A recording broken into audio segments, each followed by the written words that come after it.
Are you going to stay there the whole time, Win? Hello. Hello. He's like, it's kind of hot, guys. It's kind of hot in there.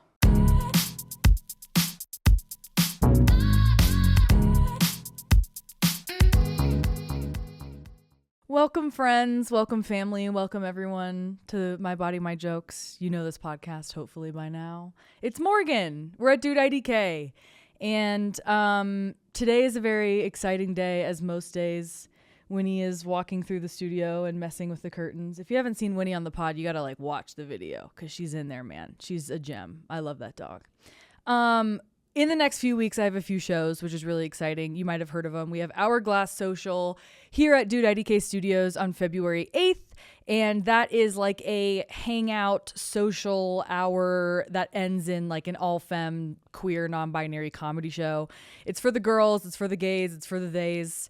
I don't know if it's cool to say that anymore, but I'm going to keep saying it.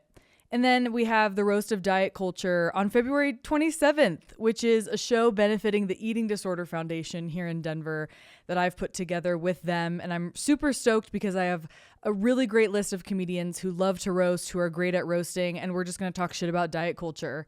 That'll be at the Mercury Cafe. Links for all that stuff, you can find it in the podcast description, my bio, my website, all of the things. It's not hard to find, but yeah, I'm really excited for those shows. They're like the two shows that I look forward to producing the most. I think Hourglass Social is one that Lindsay and I have been working on for some time, and it's going to be great. And of course, as always, if you want to support the pod, you can always just leave a like or a little comment or give me a rating on whatever you're listening to. Literally anything helps. But today, I'm going to talk about something that has been a huge topic, a huge standard in the recovery community, and something that has helped me with my recovery. We're going to talk about intuitive eating. Intuitive eating is a phrase and a framework that was coined by Evelyn Tribole and Elise Risch. I always have to look at her last name because I'm not sure how to pronounce it, but it started out in the 90s. You might have heard the term intuitive eating. It's kind of thrown around a lot in the anti-diet world, but also is a very much a part of the health and wellness space.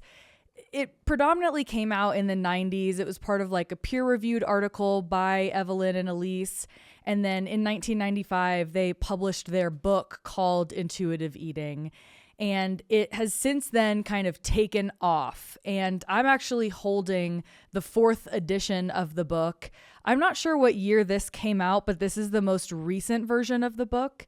And they've had multiple editions because as our culture changes with the times, they update the book to also kind of reflect the changes of the time. So in this book, they mention fat activism. They talk about plus size models, people like Lizzo, Ashley Graham, to kind of reflect this is what we're doing and these are the people who are part of it. So this book has been really, really, really life-changing. Again, it came out in the 90s. It didn't really it didn't really catch fire until the early 2000s when more research about intuitive eating came out. But basically, Evelyn and Elise were two nutritionists, right? Registered dietitians who were working with a myriad of clients. They were doing the thing. They were doing what they were supposed to be doing. They were prescribing meal plans. They were meeting with their clients once a week. And they noticed that as they continued meeting with clients, people would come back and say, hey, I've been following this quote unquote diet plan, nothing's happening. Or they would lose X amount of weight and then months later would come back and be like, oh my gosh, I messed up. It all came back. I'm so terrible. I'm so guilty. What do I do? So they noticed over the years that they kept prescribing these same meal plans that were, based on exchanges, which a lot of us know as macros, which is a very common way of looking at eating. And finding that these clients had a very difficult time regimenting their eating habits to just a specific plan, so much so that even if they lost weight, they would come back later gaining even more weight than they had initially lost. So they came together and they started to look into early research around the anti-diet world, around intuitive eating before it was really called that. And what I find interesting is that research, that really, really first seedling initial research of this type of framework of eating was mostly developed by women. A lot of the doctors that they mention in this book that they reference are female doctors. And I think that's very telling of who is looking into the approach and why, right? Because a lot of women, unfortunately, have been the victims of diet culture and all of the bullshit. So this book goes into depth about how body weight is not a behavior. It's not something that determines your health. Health is obviously determined by a myriad of factors. And this intuitive eating is a framework with which they developed to help people break out of that. So I'm going to go a little into like the principles of it, what it is, how it kind of comes out in like eating disorder recovery. And everything I'm going to be talking about is from this book that I'm holding up. It's Intuitive Eating, a Revolutionary Anti-Diet Approach. And there's the picture of them on the front. They're like two kind of very like mom looking ladies. I love them. So as most of you know, I would assume most of the people that listen to this pod kind of agree with this sentiment that health is not determined by your weight. It's not determined by what you look like, right? Obviously, we can't ignore there is a correlation between some type of weight and some type of health, but it's really nuanced and really layered. So it's not completely correct to just say your weight is equal to your health. Your health is determined by a ton of things like your relationship to food, your mental health, your social determinants of health, what your financial situation is, what your access to things like clean water and food and fresh air are, your social situation, who you live with, all of these things, right? So intuitive eating really is based on what they call interoceptive awareness. And I hope I'm saying that right, interoceptive awareness. And that is referencing the ability to feel and connect sensations in your body. So intuitive eating is based a lot on your hunger and fullness cues, which is a reference to, obviously, can you feel and understand when you are full? Can you feel and understand when you are hungry? Can you interpret the signals in your body when you are feeling, tired, excited, motivated, sad? And how does that affect your hunger and fullness? So interoceptive awareness is kind of like the baseline of what intuitive eating is built off of.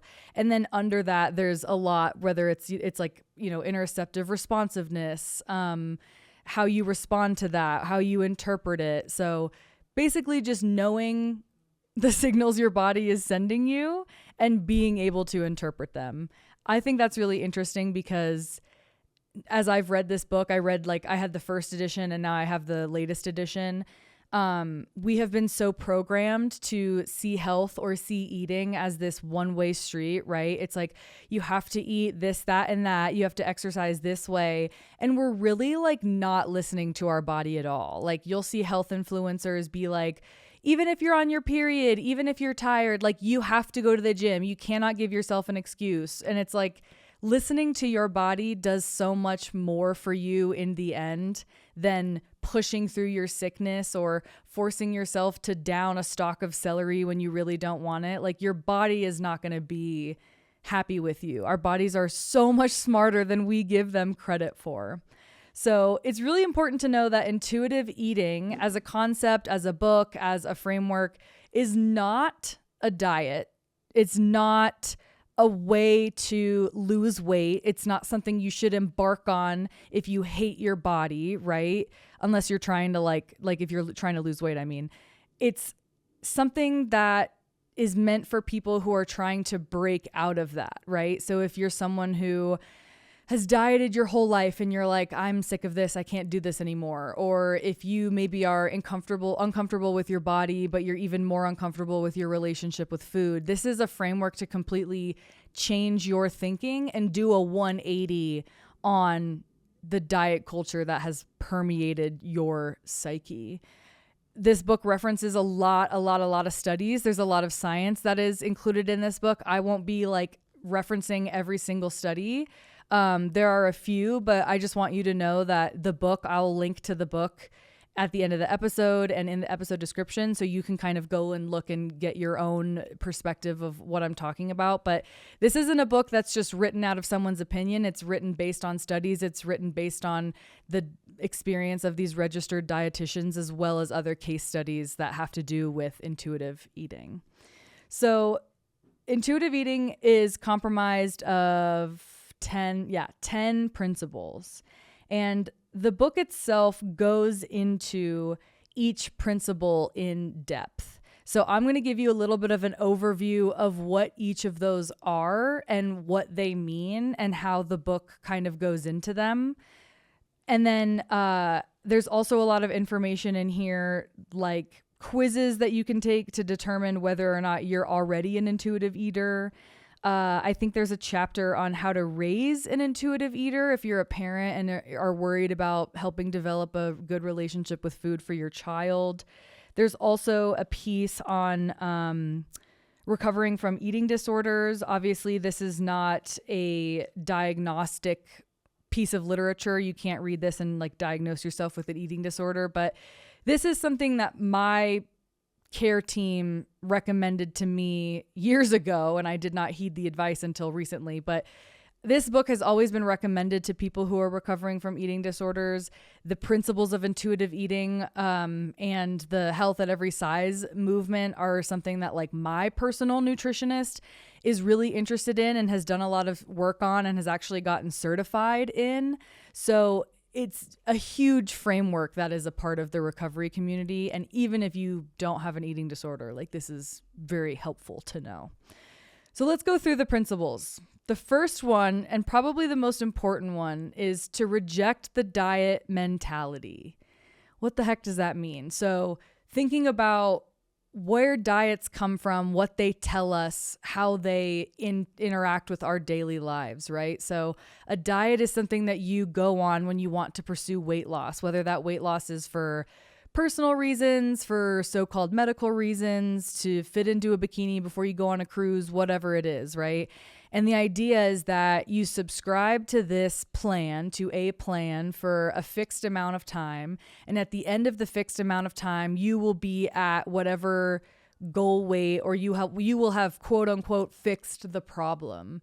But the issue is that when you go on a calorie deficit and you end the calorie deficit and then you go back to eating how you normally ate, or maybe you go back to like an in-between, maybe not eating how you used to, but still not depriving yourself as much as you are on the diet, you're going to gain weight back because your body's like, oh, I'm getting more energy now. I need to store that energy somehow. Or, oh, I want this energy.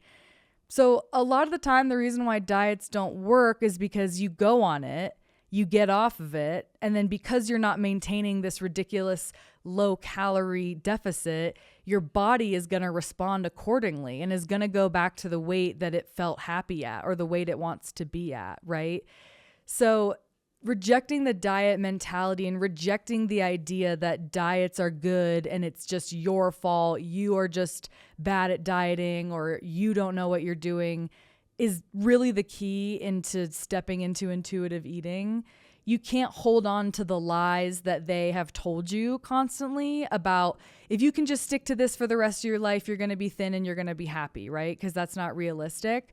So rejecting the mentality that dieting or that even diet culture as a whole is good for you is like the first step. And I think that's probably the most difficult one because it's really difficult in a world where it seems like almost everything, especially for women, is centered around the way you look and the size of your body and what you're eating and how you're eating it. And now with social media, it's even worse, which is also a part of the reason why the book was updated so many times, was because, you know, we've grown a lot as a society from the 90s. And so the introduction of social media, the introduction of like health influencers, people who can now go online and spew all this bullshit about raw milk or anti-vax or whatever, and go into all this like weird pseudo research about why it's bad for you. Like there's so much information and misinformation out there. So taking the time to look at it and say to yourself, is this helping me? Has it helped me in the past? Where has it gotten me? And realizing that to get to an intuitive eating place, you have to reject that. So that's the first one. Reject the diet mentality. The second one is honor your hunger. That one might feel a little scary or like a little silly because you're like, yeah, that's obvious. But here's the thing. If you keep yourself adequately fed, if you tell your body through your actions, if you let your body know through your actions that you are feeding it, that it is safe, that it is okay, that it is not in starvation mode, that there's not a famine, then your body is going to be healthier. You're not going to have insane cravings. You're not going to have feelings of depravity because you're feeding your body, right? And I don't just mean like eat your salad every day and drink your water and like take your vitamins. I'm talking about like if you for some reason one day are really craving a specific meal, there's probably a reason why you are craving that specific meal. Now, it could be just because it sounds like it tastes good, but most of the time it's because your body is like, there's a certain mineral or a certain nutrient or a certain something that meal has that I need. So I'll give you an example, right? When I was restricting all the time, when I was dieting all the time, I was always a big salad gal. Like salad was my go-to, right? Just raw veggies in fucking light dressing. It was awful. And all I was doing was eating lettuce and carrots and cabbage and apples or sliced, I don't know, onions or whatever. And it got to the point where my body was so deprived of specific types of carbs and specific types of proteins that I started craving things like bread or craving things like peanut butter or things that are a little more protein rich like cheese because I don't eat meat. And so that was an indication to me at the time. I thought that meant, oh, I'm bad. I'm being bad. My body really wants me to eat unhealthy food. Oh, this is so bad. No, my body was just like, bitch, cool it on the veggies. We get it. We got it. We got the fiber. Okay. We need some other shit. We need some fat. We need some protein. We need some complex carbs. So that's an example of like honoring your hunger and using it to your advantage, not thinking that, oh, because I'm craving this, I'm a bad person, right? Another interesting example is women, when we're on our cycle, a lot of the times we crave things that are rich in magnesium or iron because obviously we are shedding blood, right? So our body is losing something and it's craving a food that is rich in that thing in order to replace it. So when you're on your period and you crave chocolate or you crave something that's really calorie dense or nutrient dense, it's not because you're this shameful monster and you can't have that thing. It's not because you're bad at your diet and you're whatever. It's because your body is like, hey, I'm going through something right now. I need a little extra support. And that's not something to be ashamed of. So in the book, they go into a lot of depth about this one. Once you reach excessive hunger, all intentions tend to go out the window. You have to rebuild your trust with food. That's another big one in honoring your hunger, is knowing that eating something isn't going to change your entire life. It's not going to destroy the world. The world isn't going to end because you had a piece of cake, yada, yada, yada, right? So reject the diet mentality, honor your hunger. Next one, make peace with food. This one is a little tough. But under it, I just wrote from the book, this is the unconditional permission to eat. If you continue to deprive or restrict yourself, it will contribute to uncontrollable cravings and often binging. So this is kind of going off the last one, right? The same thing, making peace with food, understanding that the more you restrict something, the more that you think about or don't let yourself think about potato chips, the more that you're going to be like, fuck, I really want potato chips. And this is even difficult, like when you have to restrict something for like a medical reason. I had to get a gum graft on my tooth last year. I had like my gum line was receding. And so they had to literally cut a piece of like the roof of my mouth out and like cover it. It was gross, but I couldn't eat solid food for like 2 weeks. It was awful. And so during that 2 weeks, like, yeah, I was eating blended up carrots or whatever the fuck. And I was trying to eat as much like protein and stuff that I could through the restricted diet. But by the end of it, I was craving anything crunchy at all, no matter what it was, because I couldn't chew on something because of the surgery that I had.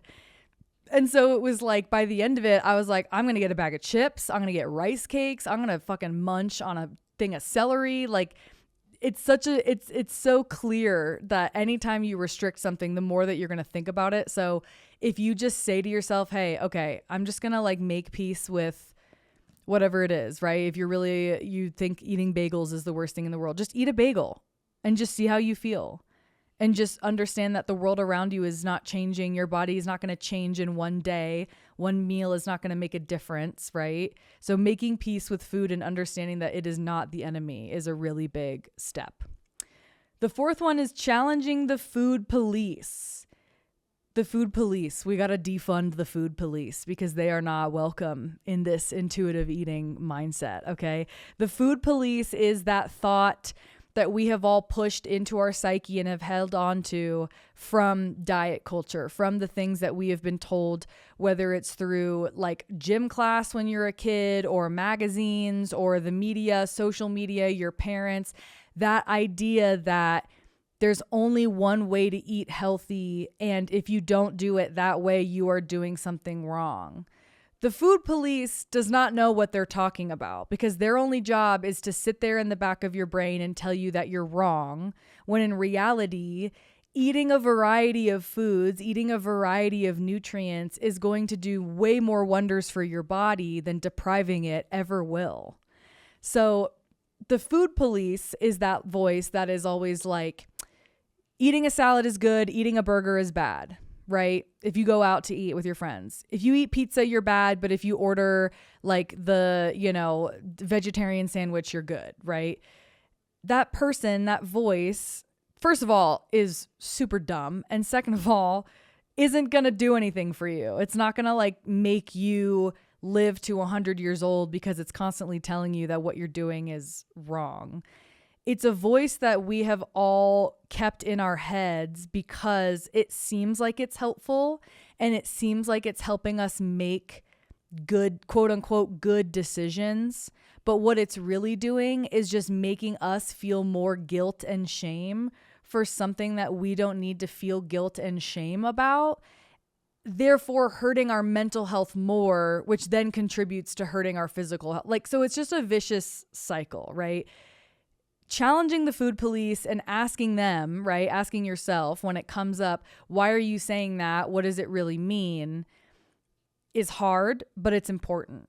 I've done this a lot, specifically at the beginning of my recovery when I was trying to figure out like, what did I actually want to eat? What kind of foods did I actually like versus what foods have I gaslit myself into thinking I like because of diet culture, right?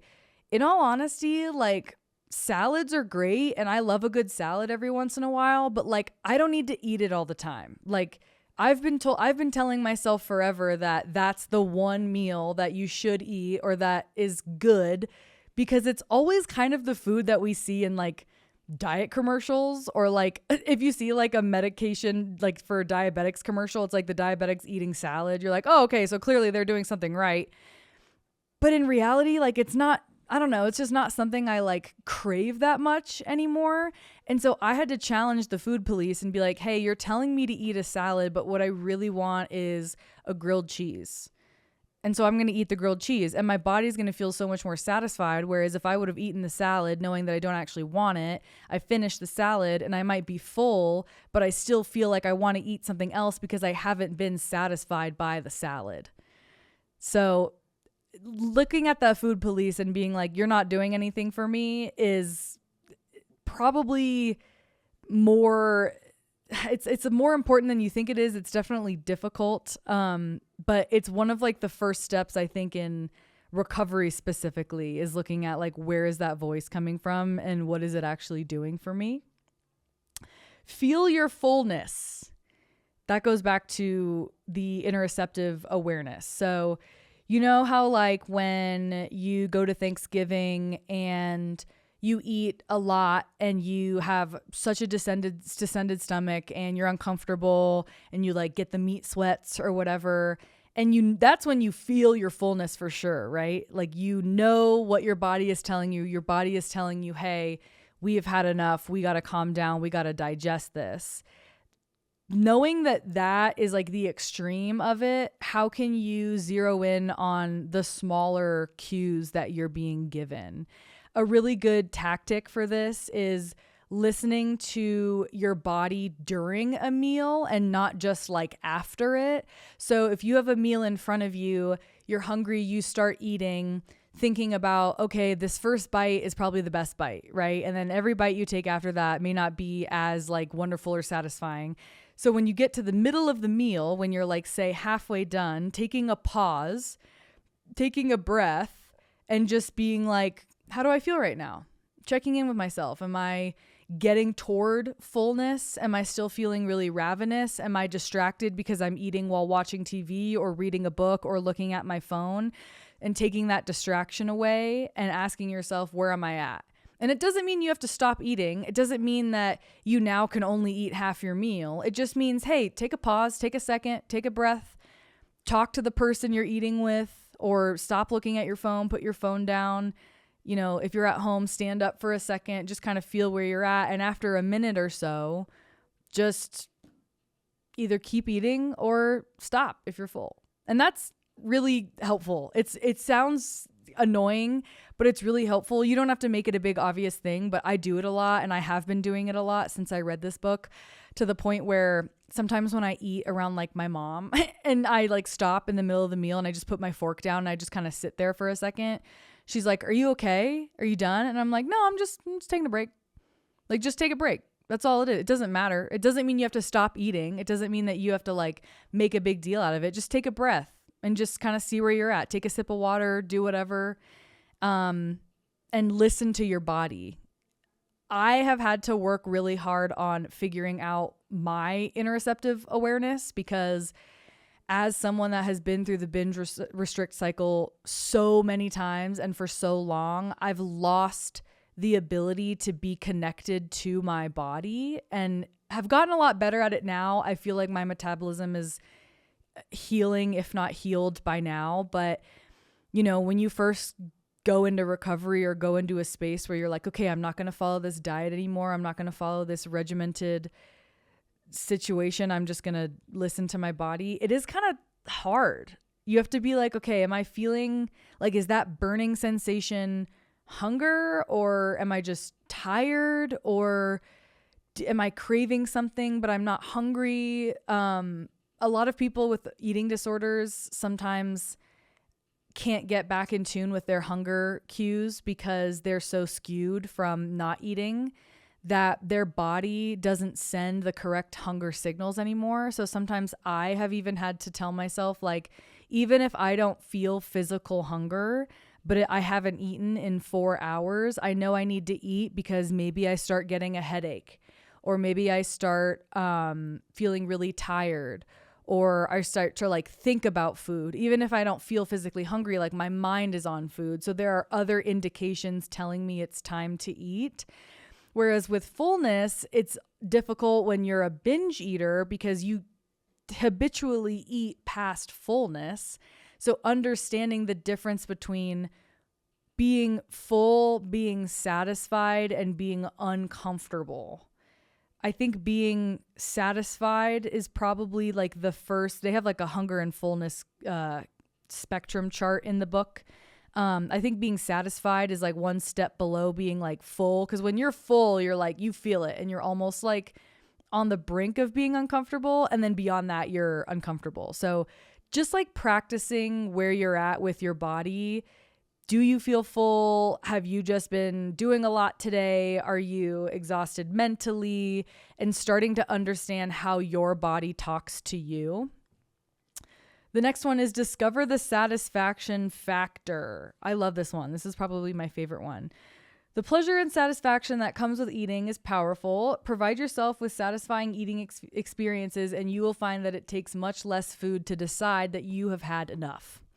So when you think about how on diets, there is a lot of encouragement to eat a lot of fruits and veggies, right? There's like fruits and veggies are, God, and you can eat as many of them as you want, and it's great for you. They're fiber, they're nutrients, whatever. If it's not satisfying, you're just going to keep eating until you're uncomfortably full because you're not satisfied, right? Like, let's be honest, a bowl of cantaloupe is not the same thing as a bowl of ice cream. One of them is really calorie dense. One of them is really calorie light, or whatever the opposite of dense is, undense. And you're not going to get the same feeling from eating either of those things, right? So if you are really wanting the bowl of ice cream, but you go for the bowl of cantaloupe, odds are you're going to eat way more cantaloupe and you're going to be way more unsatisfied, and then maybe end up even just binging on ice cream at a later point in time because you didn't give it to yourself in the first place. Whereas if you learn to eat ice cream and to eat it until you're satisfied and listen to your body while you're doing it, you're probably going to eat way less ice cream than when you binge it. And that's honestly a very personal example, because when I have been through my binge eating phases, I always eat like a whole pint of ice cream at one time. And it's always a super calorie dense ice cream. It's always one that's like super like gooey, creamy, whatever. And now that I've practiced eating ice cream or dessert or whatever almost every day for over a year, I don't eat the whole pint. Like ever, unless it's like a Halo Top, which I hate Halo Top, but sometimes I eat it to get protein in. But if I get like that super calorie dense ice cream, I'm probably only going to eat like a third of it because it is super rich and it's super dense. So my taste buds are going to get worn out from it more easily because I have it more often, right? Whereas when I was depriving myself of it and when I was constantly telling myself that it's bad, I can't have this, I was eating way more of it. So allowing yourself to feel satisfied versus quote unquote making the right decision is going to lead to healthier eating in the long run, because you're teaching yourself that you can have whatever you want. You're just not going to binge on it because you're not depriving yourself consistently. What did she say on here? She said, providing yourself with satisfying eating experiences. You've had less food to decide you've had enough. I already said that. Okay, cool. Next one, cope with your emotions without using food. Find ways to comfort and distract yourself without food. Eating for emotional hunger makes it worse in the long run. This one is real, okay? As someone who has used food to cope with a myriad of emotions, I feel this hard, right? Because it does feel really easy to go to food when you don't have anything else, when you don't have anyone else. That's kind of how I was as a kid. And it feels a lot easier to go home and drown your sorrows in your favorite snacks rather than like actually meet the emotion and meet yourself where you're at and work through it. But learning how to deal with your emotions without food is probably one of the key pillars of eating disorder recovery. Whether it's food or avoidance of food, a lot of people with eating disorders rely on some behavior around food to deal with their trauma or their emotions, whether it's, oh, I'm feeling sad today, so I'm not going to eat, or I'm feeling sad today, so I'm going to eat a lot. It doesn't actually fix the problem. It comforts the emotion for maybe a period of time, but then you just end up feeling the same emotion compounded because of the decision you made around food, right? So for me, I've noticed that the times that I feel the most vulnerable to eating disorder behaviors, whether it's binging or restricting, are when I'm having like a particularly emotional day. If I get in a fight with someone, even if I do a podcast episode and I thought it was bad, right? Or I don't know, had a weird day. Someone said something online and it pissed me off, and I start to like overthink and get in this really heightened emotional state. It seems really attractive to be like, oh, I'm going to go eat something. That seems really good. I'm going to go just eat something and I'll just forget about it for a few hours. But then after the few hours, it's still there. So what I've done is I've found a few ways to kind of like dispel the emotion And for me, it looks like going for a walk, or even if I don't even want to walk, I'll just like stand outside and just like stand in the sun for a second. Journaling. I talk out loud to myself a lot, which is probably why I have a podcast. I'll just walk around my house and talk out loud to myself for like 30 minutes. It's kind of embarrassing, but I do that. And I'll be like, that guy in the comment section doesn't even know what he's talking about because XYZ. And I'll write like a whole 5-paragraph essay just to myself. And then I'll get over it because I'll hear myself talking about it and I'll repeat myself so many times that I'm like, okay, I get it. I'm over this. Like, this is silly. A lot of other people like to do self-care stuff, right? Do a face mask, read your favorite book, watch your favorite like TV show or comfort movie, play with your pet if you have a pet. Finding ways to like sit in the discomfort and ease yourself out of it is so much healthier for you than going to food, right? And for some people, it's, you know, something even more drastic. It's like going to abuse of a substance or like alcohol or weed or whatever. So if food is your thing, it's not the enemy. You're not a bad person. You're just doing something that a lot of us have been taught to do, which is, oh, right, when you get broken up with, you eat ice cream and you cry. You don't have to do that. You can go write about it. You can write a letter to the person and rip it up. You can scream into a pillow. You can talk out loud to yourself. You can record yourself on your phone and pretend like you have a podcast. You know what I mean? Like, there's so many things you can do that don't have to do with food. That being said, I do think that in my experience as someone going through recovery and in reading this book, there is something that can be said about using food emotionally or engaging in food in an emotional way that doesn't have to do with like abusing it, if that makes sense, because food is very emotional for us because it's tied to social gathering and social experiences.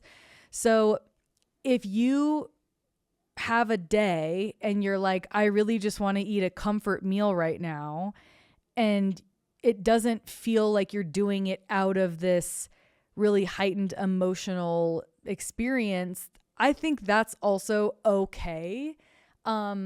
But I'm saying that as someone who, like, I haven't had eating disorder behaviors in a long time, and I have been in recovery for like a little over a year. So I'm at a place where I'm kind of like figuring out my relationship emotionally to food. Of course, yes, there are days when like I just want to eat something because I've had a bad day, but I'm not going to like binge on it, if that makes sense. So it is complicated. I don't think it's the worst thing in the world to understand that food can be a comfort, but understanding that it is not your tool to cope with emotions, I think is the important piece of that. Knowing that like food isn't going to fix the emotion.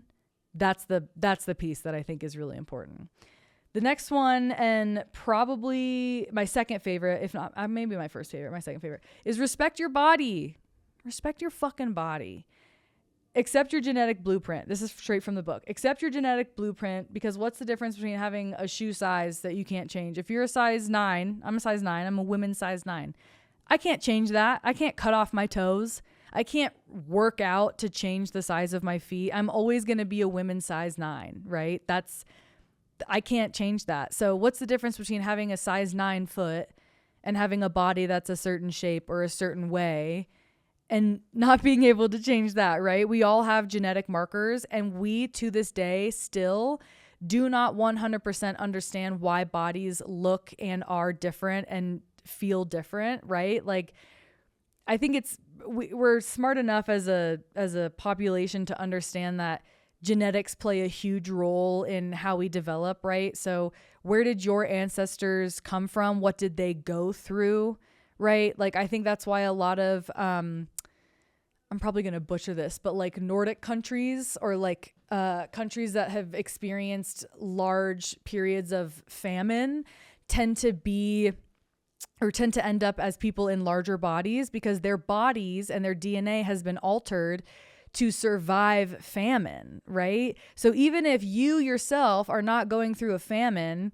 if your direct ancestors years ago went through several famines or one that was particularly dreadful, your body has changed and evolved to survive that. So you might live in a larger body because your body's like, hey, historically our ancestors are going through it, so we're going to make sure that you survive that. So understanding that like you look the way you look and you are the way you are because of where you came from, and that's not a bad thing.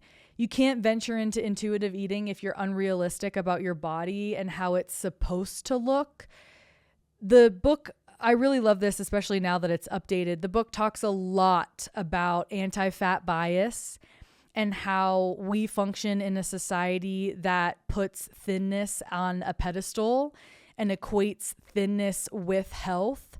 And even a step further, even if you are healthy, people will still look at you and say, okay, you're healthy, but don't you want to get in shape, right? You can be healthy, but don't you want to be in shape?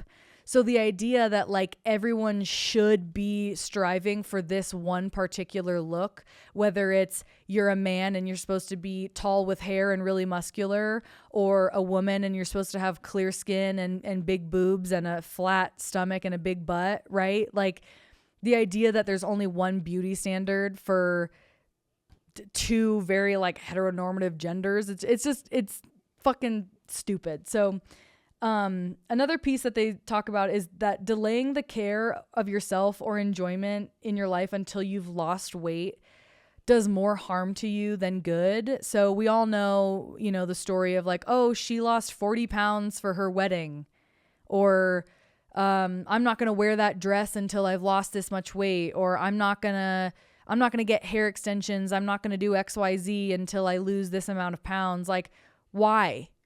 What is going to change, right? Because you can't hate your body into loving yourself. So if you go your whole life thinking, I can't do this until I've lost weight, you're not going to lose weight and then wake up the next day and have a completely different mindset and all of a sudden think you're beautiful because of some arbitrary number. You're just going to hate yourself until you get to your goal weight, and then you're going to be like, oh, but I still don't like myself, right? So when you go into intuitive eating, you have to know like your body is what it is, and that's that, right? So when I went into recovery, I was at a place where I was kind of like, okay, I need to just submit to this. I've proven to myself time and time again that pursuing weight loss is not helpful, and it's not going to get me to where I need to go emotionally, physically, career-wise, anything. So I started working with my nutritionist and, you know, eating intuitively and really thinking about like gentle nutrition and these things. And my body shifted and changed because it was finally coming out of fight or flight mode. And my body was finally learning that I was taking care of it, and I wasn't going to starve it, and I wasn't going to overfeed it, and I wasn't going to over-exercise or under-exercise. I was truly going to take care of it. So it finally settled into the weight it was supposed to be in after like a few months. And then since then, I've been maintaining that weight for, I guess, maybe like 6 to 8 months now. I don't know how much I weigh because my nutritionist weighs me and I don't like see it. But she told me, like, she's like, you've been maintaining your weight for a while now. So you're like healing, like your body is understanding that it's healed. And I have had to accept like, yeah, this is like who I am. You know what I mean? This is what I look like. These are what my thighs look like. This is the size dress I wear or whatever. I will say this as a caveat, because I do think that this podcast is an important platform to share all perspectives. And I never want to say that there's only one way to do things. Especially as someone that has like participated in a specific kind of like culture around this. But I don't think that wanting to look a certain way or be a certain size or change a part about yourself is inherently bad or evil. I think now we're in a part of like this kind of feminist era, this kind of body positive era where there's a lot of discourse around like, is getting Botox self-care or is it adhering to the patriarchal beauty standard, right?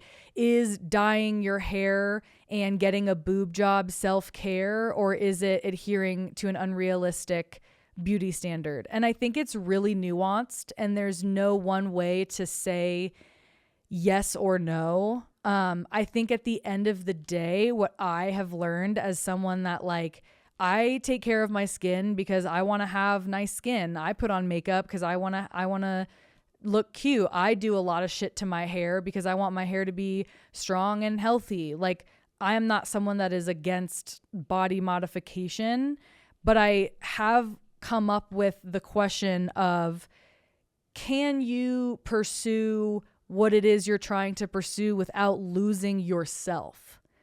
And I think that's the piece that is kind of tough to answer, right? Because I've had guests on this podcast who have been on weight loss journeys and are on weight loss journeys. I've had people on this podcast who have gained weight and feel more confident now than ever. I have people on this podcast that are super anti-body positivity or super anti, like the whole idea that you have to accept your body. Like I've had it all and I'm going to continue to have it all because I think it's important to represent all sides of it because it is so nuanced and we're all still living under the same capitalist patriarchal like bullshit standards. So I don't think any of us are like evil for pursuing whatever, but that's the question that you should ask yourself. If you want to lose 10 pounds, if you want to get plastic surgery, if you want to get lip injections, if you want to, I don't know, completely modify your hair, the way you dress, like, can you do that without losing yourself, right? Or is doing that thing going to make you feel more like yourself? That's a question that only you can answer. And once you're in that place where you're pursuing it or not pursuing it, it's your decision whether or not to, I think, make it like about you or diet culture or whatever. Because I think there's a lot of, like, again, there's a lot of nuance to if someone wants to lose weight, right? Because they want to be a certain size. Okay, that's great.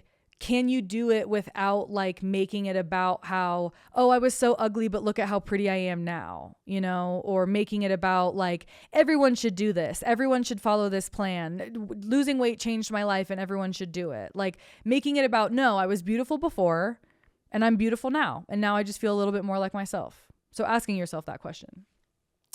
The next principle of intuitive eating is exercise. Feel the difference. I like to call it movement rather than exercise. I think exercise just reminds me a lot of like gyms and PE class and like militant regimens. So I like to call it movement. But in the book, they talk about how they're not talking about like literally what they say, militant workouts. They're not talking about gym regimens. They're talking about the focus of how you feel in your body when you move rather than the outcome of it, whether it's calories burned, weight loss, the number of miles you ran, whatever. So finding a type of movement that makes you feel good rather than a type of movement that you think is going to burn the most calories or sculpt the most whatever the fuck. And this one was hard. This one was hard for me because I've been a dancer my whole life. I have been through many, many phases of working out. I gaslit myself into thinking I was a runner for a while. I was weightlifting for months at a time. I was an Orange Theory fitness member for a while. I would go through so many routines of what my fitness regime was. And I thought every time I did a new one, I was like, this is the one that's going to stick. But at the end of the day, I just want to dance. Like, I just want to go to dance class. I just want to have fun. I just want to pretend like I'm in a music video. I want to practice what I've been practicing my whole life. And I want to go on walks and I want to like ride my bike and I want to like, I don't know, play with my dog in the backyard. I don't want to go to a gym. I don't want to be around a bunch of dudes in t-shirts that they rip into tank tops so everyone can see their fucking nipples. Like, I don't want to be around that. And so I have made the exception with myself that like I can pursue movement and I can do things that make me feel good without the guilt of thinking I'm not doing the right thing because I don't have a gym membership or because I'm not doing exercise the way that everyone thinks you should do exercise. They write a lot about how you should do movement that feels available to you and like you can do it for a long time, not meaning like each session has to be long, but like if you start, let's say it's riding your bike, can you ride your bike and still enjoy it months later? Or is it something that you're going to be like, oh, I'm only doing this because I'm trying to like sculpt my thighs or whatever. So finding the difference between are you exercising, working out versus are you moving and like feeling your body and getting your blood flowing, and what does that feel like? And then the last one is honoring your health through gentle nutrition. Notice the word gentle. And this is the last principle for a reason. This is the last part of the book or the last part of the principles in the book for a reason, because a lot of people take nutrition to the extreme. A lot of people look at nutrition as this like 100% foolproof diagnostic plan where we all are exactly the same and we all need exactly the same amount of nutrients every single day. And that's just not the case, right? You can't even go off of nutrition labels on food because yeah, it might have, they say, oh, this is this percent of your daily intake, but how do they know what your percent daily intake is if they don't know how much you weigh, what your height is, what your activity level is, what your genetics are, what your health is right now? You know what I mean? Like there's no way to know. So what they talk about in the honoring your health piece is making food choices that honor your health and body without the guilt of not having to eat perfectly, because our bodies, again, are so much smarter than what we give them credit for.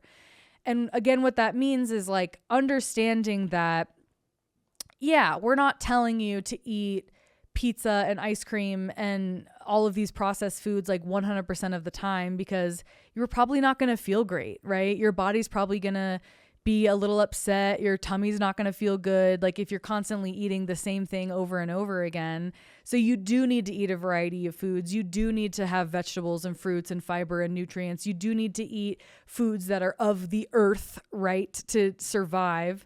But knowing that like that doesn't mean that every single day you have to eat the same thing, or you have to eat X amount of veggies and X amount of fruit, and you have to have only one cookie. You can't have 2 or 3. But that piece I think is kind of like the almost like advanced level of intuitive eating, because when you first start eating intuitively, it does feel like you really want to eat a lot of the things that you've been depriving yourself of for a while. And so it can feel really scary, and it can feel really like, well, if I let myself eat whatever I want all the time, all I'm going to eat all the time is ice cream and hamburgers and pizza and candy. And it's like, yeah, maybe for a second because you've deprived yourself, but you're going to get to a place where you're like, okay, I'm so fucking sick of pizza. I'm so sick of mac and cheese. Like I want a salad. I want fruit. I want whatever. Your body is smart. Your body is going to tell you like, hey, this doesn't feel good anymore. We need to switch it up. They talk a lot in this piece about how having healthy eating is also having a healthy relationship with food. Healthy eating isn't you eat XYZ and not ABC. Healthy eating is eating a variety of foods and having a good relationship with it, right? So not forcing yourself to eat things because you think you need to or because you have to, but eating things that make you feel good and that you like and satisfy you and honor your hunger without the guilt of like, oh, I shouldn't have eaten this, or I shouldn't have done that, or I should have done this. You are not morally superior or inferior based on your food choices. Intuitive eating teaches you that there is no difference morally between having a bowl of cantaloupe or having that bowl of ice cream, right? Obviously, there are differences in nutrition. One of them is going to provide a lot more fiber. One of them is going to provide a lot more fat and maybe a little protein. But you don't have to look at it as, well, if I have the bowl of cantaloupe, then I've been good and I can be happy with myself because I was a good person today. And then having the bowl of ice cream is like, oh, I fucked everything up. I'm a disgusting pig. I'm a monster. No. If you eat the bowl of ice cream, You'll just wake up the next day and you'll have a little energy stored or whatever. And you'll be like, okay, maybe I'll have more ice cream today. Maybe I won't. Maybe I feel satisfied by that.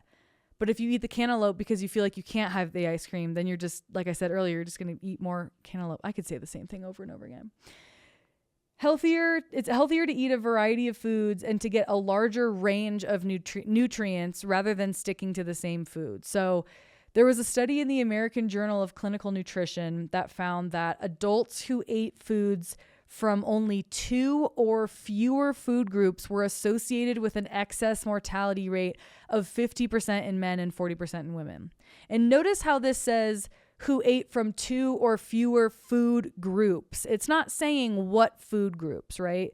So this could mean if you're only eating vegetables and you're only eating meat, you're probably not getting certain nutrients that your body needs because you're limiting it to just vegetables and meat, and vice versa. If you're only eating processed foods and, like, let's say candy, you're also depriving yourself of vital nutrients that you would be getting from other foods. So it's not about saying that certain food groups are superior to other ones. It's about, no, if you limit yourself to 1 or 2 of any food group at all, your body is still gonna need the nutrients of the other one. So gentle nutrition, I think, talks a little more about understanding nutrition from the perspective of, like, our bodies need a variety of things. Our bodies need different nutrients from different sources. And sometimes those sources need to change because if you eat the same bread your whole life, there might be a different type of bread that your body's like, oh, I actually am happier with this one, right? But you wouldn't know that if you're not making a change because you're convincing yourself there's only one way to eat. So that's the last principle of intuitive eating. And then really quickly, I just want to go through, like, what the evidence of this is before the end of the episode, because I understand that a lot of the qualms with intuitive eating, specifically among the, like, health influencer world, is, well, if you eat intuitively, all you're going to eat is bad food and you're going to get fat and you can't give yourself unconditional permission to eat. I understand that that is a valid concern, but it's really not backed in evidence. It's really not. There's people who are eating in excess to the point where it's unhealthy for them, have eating disorders. That's an eating disorder, right? Like, if you're only eating a certain food all the time and you're gaining weight and you're overeating, like that's an eating disorder. That's not intuitive eating. That's not having a healthy relationship with food. So we're not encouraging people to have eating disorders. The evidence behind intuitive eating is really exemplified in the book, but I took out a piece of this from kind of the intro of the book. So there was a meta-analysis of 24 studies from 2006 to 2015 regarding intuitive eating that found that intuitive eating was associated with the following benefits: a greater body appreciation and satisfaction, positive emotional functioning, greater life satisfaction, unconditional self-regard and optimism, psychological hardiness, and a greater motivation to move the body. And if there's any evidence that I can provide in this small podcast, it's me. It's the fact that before I started recovery and when I was constantly eating a certain way that I thought was the only right way to eat, not only was I incredibly miserable, but I was incredibly unhealthy because my body was being deprived of nutrients because I was either restricting them or I was binging on them and ignoring a completely other food group. So there was no in between. There was no way for me to balance it out. And now that I have been eating normally and intuitively for over a year, I feel better. My weight has stabilized. My cycle has gotten better. My mental health has gotten better. I sleep better. Like there's so many things that have gotten better because my body knows it's not being deprived. My body's also knows it's not going to get overfed. I eat dessert when I want to. I don't eat it when I don't want to. I have my 3 meals a day. I follow my nutritionist's suggestions, right? Like I make sure that I'm getting my protein in because I don't eat meat. So that's something I have to watch. Like it's gotten to a place where even though it was scary at first, and even though at first I was scared that I was going to binge all the time and I was going to like, you know, overeat because I was giving myself unconditional permission, it really did not happen like that. It really didn't. Like I just kind of went from obsessing over certain foods to now just being like, yeah, that's there. That's okay. I don't really need that right now. So there's a lot in this book and in this framework that I would encourage anyone to read.